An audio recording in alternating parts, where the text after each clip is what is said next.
Greetings from beautiful downtown Quincy, Massachusetts, which is undergoing a revitalization project this last few years and is continuing.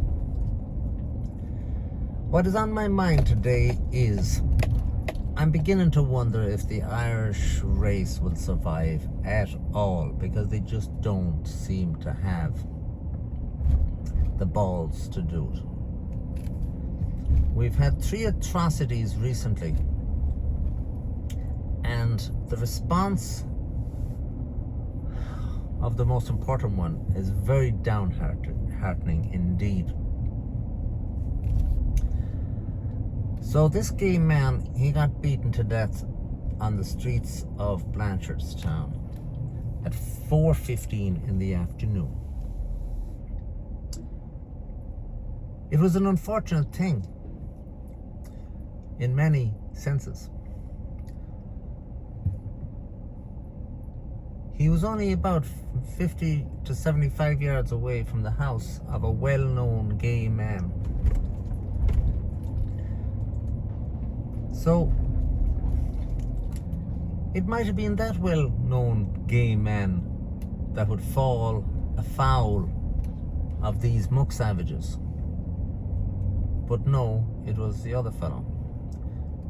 It was too bad it wasn't the other fellow that fell afoul of them, rather than the man that did, because it would be an example of just desserts, in my opinion, if it was the other fellow indeed. That was one atrocity. Now there has been an atrocity just outside Clifton. A woman suffered a bad injury to her throat, or so RTE tells us. For my American viewers, I must translate to that.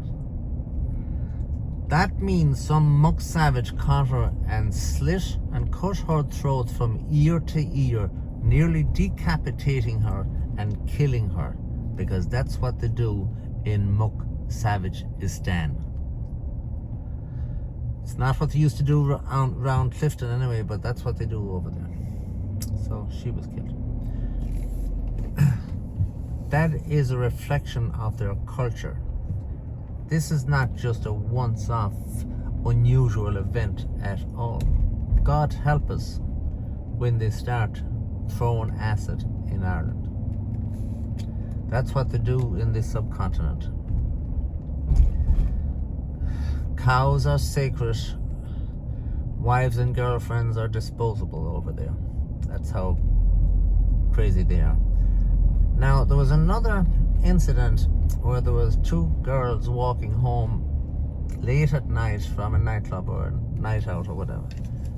In the old days in Ireland, people could wander around absolutely blotto drunk, 2 girls like that together, or 3 of them, or whatever. You'd see them all the time, and they'd be trying to hang on to one another, and they were basically as safe as a house on fire as long as they stayed on the footpath. And they'll eventually get home and they'll wake up the following morning and says, oh my goodness, what a night out we had last night, I'm dying, etc. That is unfortunately a thing of the past. Forget about that now. Man, woman and child is not safe on the streets of Dublin or any other place for that matter. They were approached by a muck savage from Somalia.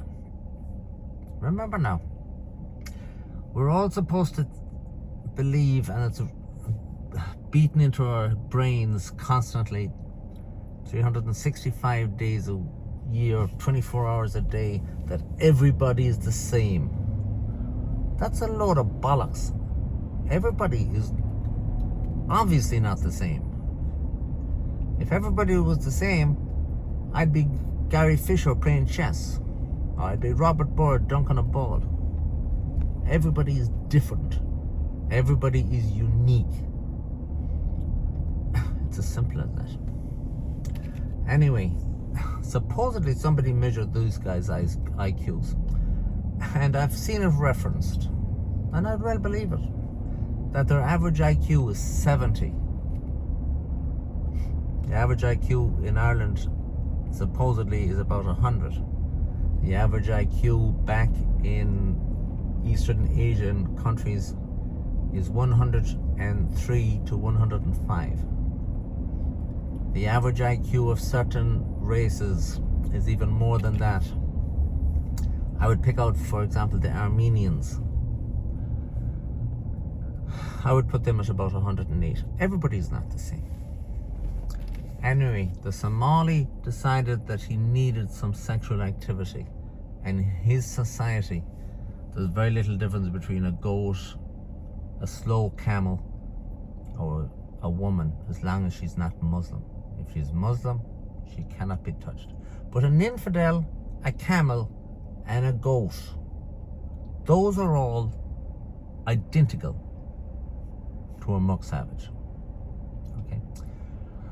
When his advances was refused, he got belligerent. Some other man, fair play to him, whoever he was, he came to their assistance. God only knows what would happen if he did not come along. Unfortunately, men like him are getting fewer and further apart and between in Ireland. Anyway, some men came to their assistance, and in the fracas, the muck savage used the head of a bottle. You break a bottle and you hold on to the head of the bottle, and he used that to stab all three, some pretty badly. Fortunately, nobody died in that situation, but it was not for the want of trying by the muck savage, and sure enough, the muck savage was captured and is facing trial. He'll probably get 2 years, and the judges say it's too dangerous in Mountjoy for a muck savage, and he might let him go with time served. Whatever. Anything is believable now and then. But getting back to the other atrocity where the fellow was beaten up in Blanchardstown. When I saw the reports of that, I held my tongue in respect for the man being not even in the ground yet. But I had my suspicions, of course, that this man, being gay, might have known these muck savages, or he might be one of the many loony lefties elated in bringing muck savages into our little country.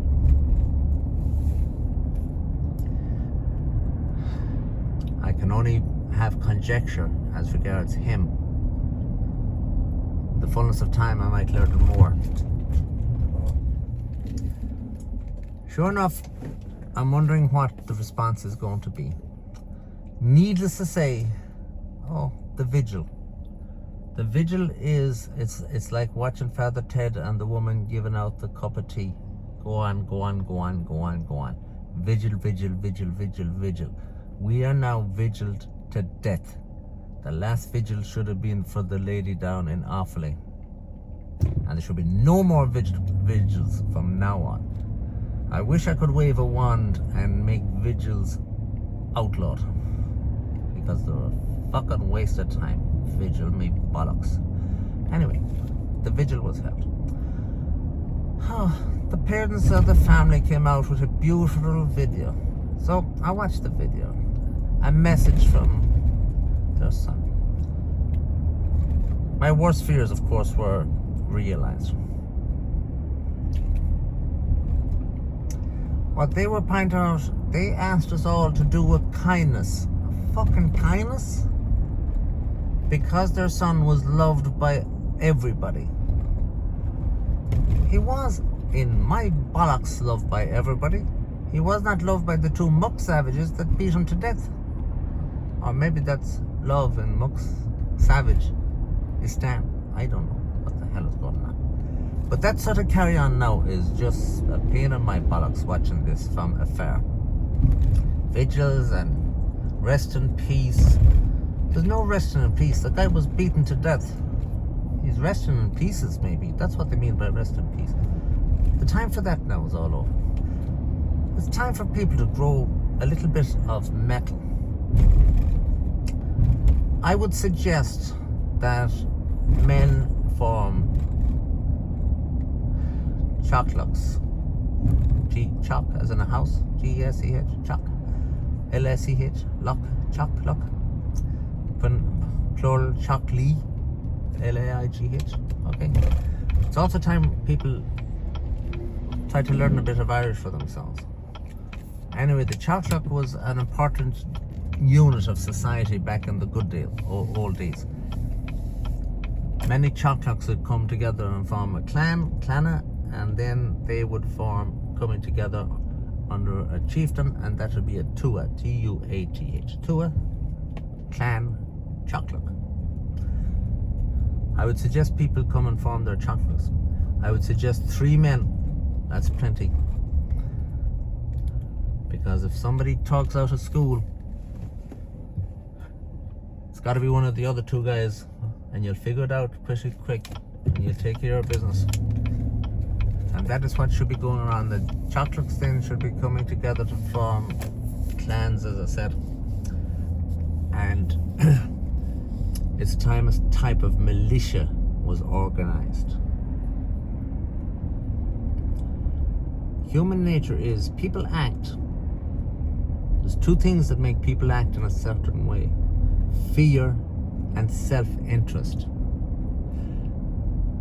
So if a politician or anybody like that is making an action, remember, he does not fear the people with the vigil. So it's okay to go into a Catholic church and desecrate it, because they'll have a vigil and a prayer meeting and pray for their souls and all that. Well, that does not instill fear whatsoever. But the pricks will not go into a mosque and cause trouble, because they're afraid of their shite, that they'll get what they deserve in that situation. And that is the most important point in explaining how things are going in Ireland and Western Europe. It's no fear being instilled in anybody whatsoever. And this passive response of the vigils is just driving me nuts completely. Anyway, the fellow is dead, and today is Friday. By Monday, it's very likely we'll have a new atrocity, and by the following Friday we could have 3 more. The future is the Irish are going to be eliminated, completely eradicated and killed off. Why they can't figure that out or see it? That's simple too in psychology. They will not see it because they're incapable of accepting reality. They will see something different. They have a name for that in psychology. It's called cognitive dissonance. And that is that. I just hope they get their shit together pretty fast, because I am rapidly concluding that they do not have what it takes to do anything at all except whinge and binge and talk shite. Last 2 weeks now we have been, or was it a week? A week is a long time nowadays.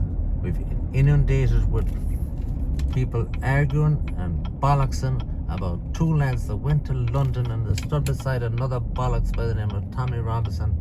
So what? He's a bollocks. Everybody knows he's a bollocks.